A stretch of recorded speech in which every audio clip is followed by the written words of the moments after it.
Què puc trobar a YouTube, d'una banda, i a la xarxa més? I si no ho trobo a la xarxa més, ho podré trobar a l'e-books. I llavors, què hi ha al portal de la tele? Necessitaríem molt més que un minut per poder-ho explicar. Pitjor encara, fins i tot faria falta un llibre d'instruccions.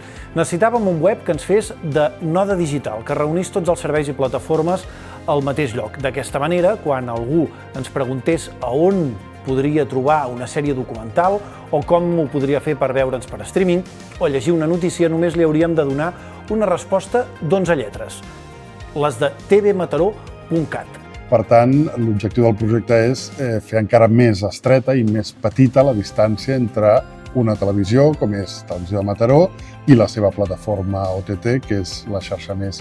Aquesta integració el que persegueix és que sigui molt més fàcil per l'usuari accedir als continguts en directe i a la programació dels últims 7 dies de Televisió de Mataró, consumint a la plataforma de la xarxa més, però sense que l'usuari ho noti entrant des de la pàgina web de Televisió de Mataró. Ho hem aconseguit, i és així perquè hem pogut gaudir de la suma d'esforços i d'enginy d'Avantic, que és qui ens ha desenvolupat un nou portal, i de l'equip digital de la xarxa. Gràcies a aquesta suma d'esforços hem pogut integrar la xarxa més a dins de tvmataró.cat. Per tant, si ens pregunta algú a on ho puc trobar, la nostra resposta és sempre la mateixa i és fàcil, a tvmataró.cat, el nostre node digital.